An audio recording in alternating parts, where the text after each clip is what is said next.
Bonjour, aujourd'hui nous allons lire le chapitre 3. J'espère que vous allez bien et que l'histoire vous passionne toujours autant. Chapitre 3. Madame Lefranc à sa sœur jumelle Lisette, à Paris. Oh, ma Lisette, quelle histoire! Mais où commencer? Laisse-moi d'abord te donner des nouvelles de ton cher filleul. Notre Thomas va avoir 15 ans. Il est toujours en avance au moins de 2 ans par l'esprit et l'intelligence, mais encore loin de l'âge adulte pour le cœur et la sagesse. Il a retrouvé en 3e la classe du brevet. Comme le temps passe, son camarade préféré du temps des scouts, Rémi Lagrange, dit renard volant à la patrouille, un très gentil, peut-être trop gentil garçon. En réalité, assez grand et fort pour ses 15 ans, mince sans être fluet, solide comme un paysan qu'il est. Un visage fin, des cheveux châtains, drus, un peu longs, de grands yeux rêveurs, son sourire de Pierrot lunaire. Ils sont plus que jamais inséparables, et cette école libre à la nouvelle mode, où les jeunes maîtres n'ont jamais vu un jésuite sauf en peinture, et ne savent plus ce que le mot discipline veut dire, leur offre toutes les occasions d'être ensemble et de cultiver une amitié un peu trop exclusive. Cette camaraderie, j'en conviens, est quand même bonne pour Tommy. Elle le soutient, le stimule, l'aide à passer un cap difficile. Mais tu me connais, je peux m'empêcher de m'inquiéter. L'école Saint-Vincent-Ferrier est pleine à ras-bord de très jolies filles, mais ne semble pas n'intéresser notre Thomas, sauf peut-être mademoiselle Aude de Tanguy qui a 23 ans et qui vient à Saint-Vincent enseigner la musique, le dessin et l'espagnol. Quoi, une jeune femme? Oui.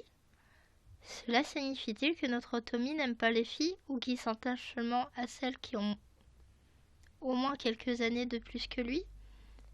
Parlons un peu de la nouvelle école. L'abbé Sidoine, qui a toujours voulu tenir la dragée haute à l'école sans Dieu, a donc créé à Rêverac, il y a 3 ans déjà, un embryon de cours complémentaires libres. Après la fermeture de l'hôpital, la paroisse disposait des immenses bâtiments du château de Marcillac, où étaient installées 4 classes de l'école primaire Saint-Vincent. Et on ne savait que faire du reste. Le cours complémentaire catholique des garçons est né. Des garçons? Oui, sans doute pour ne pas effrayer l'évêché. Mais pour avoir des classes suffisantes de 12 à 15 élèves, il a bien fallu accueillir les filles par dérogation spéciale ou je ne sais comment. Enfin, les apparences étaient sauves. Il y a eu d'abord une 6e et une 5e, puis une 4e et une 3e qui se réduisaient encore. L'année dernière, à un garçon et 3 filles, dont la gentille Maria Zanato, la fille de nos fermiers de Pêche-Malais. Cette année, nous avons une vraie classe du brevet qui va se mesurer avec le cours complémentaire public de monsieur et madame Achille. Ces maîtres exceptionnels ont mené leur établissement au tout premier rang en Dordogne. Mais il n'est pas question de leur disputer cette place, ni même de leur porter ombre dans la ville même. Ils resteront hors d'atteinte, et notre curé le sait bien. Pauvre abbé Sidoine, il a dû passer sous les fourches codines de la nécessité. Il a eu beaucoup de mal à trouver, avec les salaires qu'offre l'évêché, des maîtres capables d'enseigner dans les classes du secondaire. Il a finalement engagé 2 jeunes gens célibataires laïcs, M. Berthe et Dubon, dont l'un, M. Berthe le directeur, vient de l'enseignement public et enseigne les maths, et l'autre, M. Dubon, a repris ses études après le maquis et prépare une licence de lettres. Il enseigne le français, l'anglais. Pour certains parents de jeunes filles, c'est mettre 2 renards à la fois dans le poulailler. Et M. Dubon ne se cache pas d'être libertin, ni de ne croire ni à Dieu ni à diable, et de lire des romans policiers américains. À côté d'eux, Monsieur Léonce, chargé de la physique et de la chimie, est un retraité qui n'a plus toute sa tête. Monsieur Léonce passe pour le plus mauvais professeur de Saint-Vincent. Monsieur Dubon est sans conteste le meilleur, malgré ses fantaisies. Monsieur Dubon a 27 ans. Monsieur Léonce approche les 70. Malgré la protection de Monsieur Berthe qui ne peut se passer de lui, le pauvre homme est le souffle de douleur des élèves et la tête de turc des autres professeurs. Le monde a bien changé depuis notre chère avant-guerre. La paroisse est à la côte sans un sou. Les maîtres de l'école primaire, nantis d'un simple brevet élémentaire, sont obligés de travailler dans les conditions les plus médiocres, mais les diplômés comme M. Dubon, qui est presque licencié, font la fine bouche. Cependant, les paroisses rurales, si elles n'ont guère les moyens de payer les professeurs, peuvent en général les loger et les nourrir passablement. Ici, l'agriculture est riche, les parents d'élèves de la campagne paient souvent les pensions de leurs enfants en nature, et pour peu que la cuisinière soit habile et honnête, on mange plutôt bien dans les réfectoires de nos écoles. Voilà qui est agréable par ces temps de restrictions persistantes, surtout pour les célibataires, obligés de louer une chambre et de manger au restaurant quand ils peuvent payer. En outre, à Rêverac, le château de Marcillac est assez vaste pour accueillir, dans de bonnes conditions, 2 ou 3 ménages et quelques célibataires. C'est ainsi que Roger Dubon a préféré l'école libre en 1946, au moins jusqu'à la fin des restrictions. Tout le monde pense que le retour à l'abondance est pour 1949. Aussi, Roger a-t-il hésité à renouveler son engagement au début de cette année scolaire. Mais s'il demandait un poste de l'enseignement public, il serait promené d'un bout à l'autre du département et peut-être de l'académie. Et il tient à rester ici. Nous y voilà. Il a une raison d'être attaché à Rêverac en Périgord, meilleur que le logement et la nourriture. Et cette raison, c'est moi. Oui, moi, ta Zoé.